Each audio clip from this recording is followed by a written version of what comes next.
Previously on Genesis 7, the captain liked chicken. I like chicken. Chicken. Oh, sorry. And now the continuation that has nothing to do with chicken. I can't do this.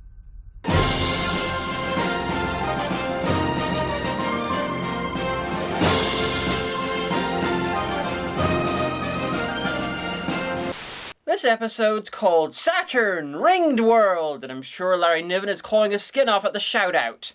And lots of planets have a ring! So they're approaching Saturn, and there's already trouble afoot.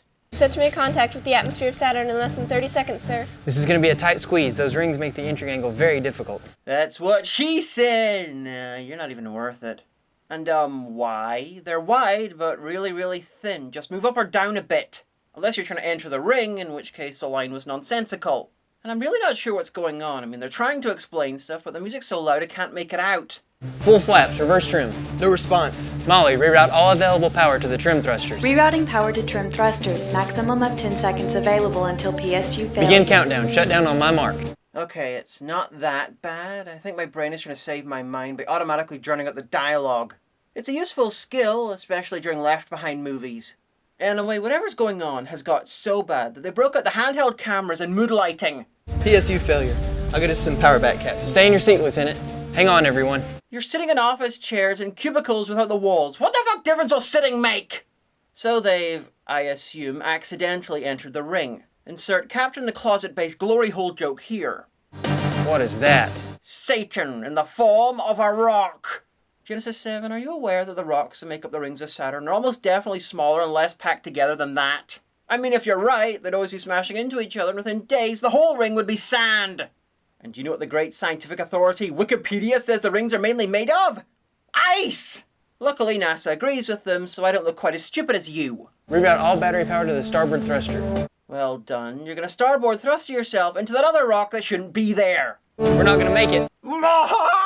Where's your God now? Ironically, he's at church, confessing his Oedipus complex. Sir, we are about to exit the debris field. I have no idea what she just said, but since this show is usually stupid, I'll assume that was too. Sir, we are about to exit the debris field. About to enter the debris field? Then what the fuck hit you? A solidified mass of faith? Anyway, Alcastrata was sent down to start repairs. But bafflingly... Priscilla, see if you can help him. She's sent too. She's gonna be about as useless as her. All serious, she's taken being useless to superhuman heights, and now she's gonna help the boy genius? Still, she might actually be more useful than the captain, who's turned his amount of usefulness into a negative by praying. Lord, what did I do wrong? Oh hey, they got the printer working. You know, this is one of those times when a crew would come in handy. I mean, there's this, and to help stave off boredom and just space madness. Hell is being trapped in a spaceship with other people you know, endlessly talking bollocks about God. I'm sorry. I don't know what happened, but I do think it's my fault. We've been in worse spots, remember the sun? Oh yeah, Jesus, he broke my arm in 3 places. I shouldn't have called him a dirty hippie for giving out free healthcare and telling us to pay taxes. Anyway, they need to stop the spin, so Dexter's lab has got into the shuttle and is using the spray bottle powered thrusters to try and counteract it.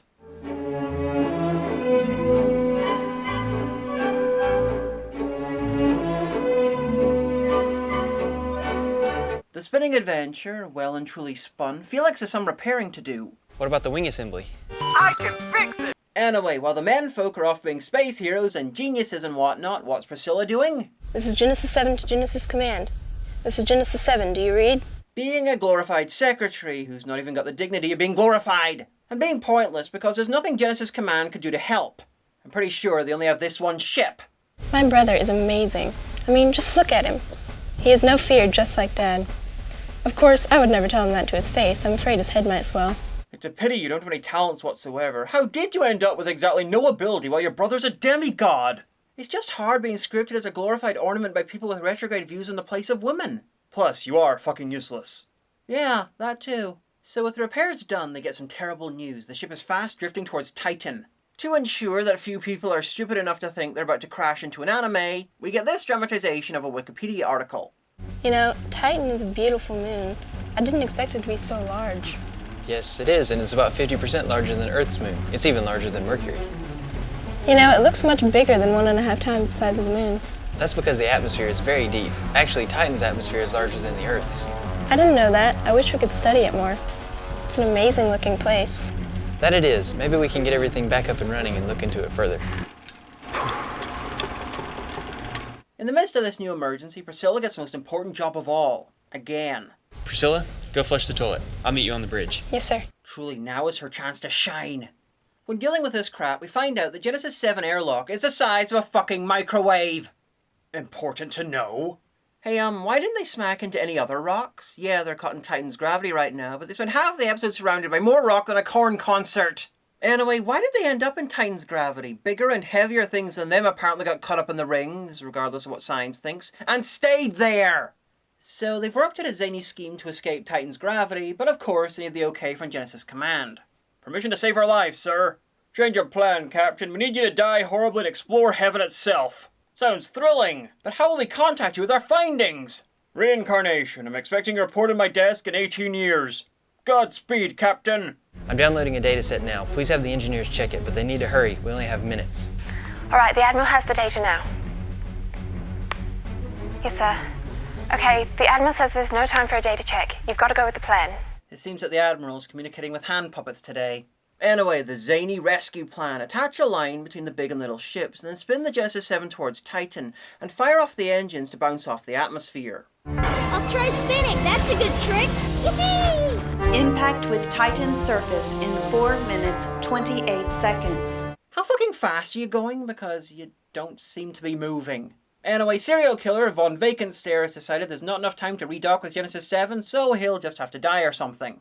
We all knew when we accepted this mission that there would be danger, sis. I can't risk your life trying to save mine. I hope you realize that you could have been having this conversation while docking the fucking shuttle. God is good. All the time. And all the time? God is good. Either way, I'll be okay. I love you, Priscilla. I'm beginning to think they're deliberately this bad, like it's a stylistic choice. Danton, I wanted to tell you something. Like everyone decided to play their parts like they were on the autism spectrum and had a severe interest in acting badly. Okay, insult the acting if you want, and I will, but at least she's trying. He's just sitting there like he finds death a bit awkward.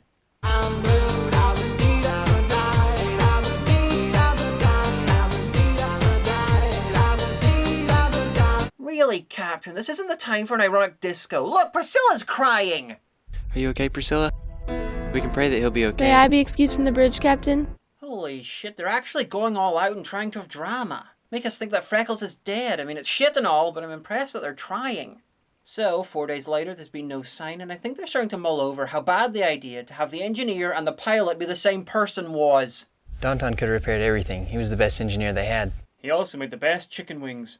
I like chicken. Anyway, some more crying later, and they hear a transmission from an annoying mega genius. This is LG737. Danton's alive! He also might be a cyborg. You see, after 4 days of being alone in a tiny shuttle designed for short-range use, so it might have a toilet, might not, but isn't likely to have more than a couple days worth of food and water on board, he rushes straight into repairing the Genesis 7. So I'm thinking cyborg. I wish he'd gone all Donnerton partying himself and eating his own feet.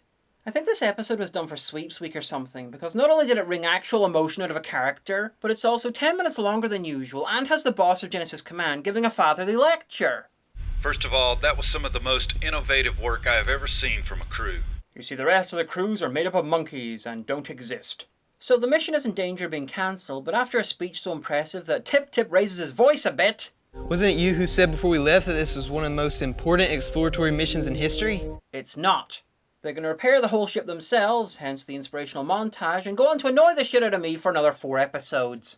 This is the best episode thus far. Low fucking bar, I know.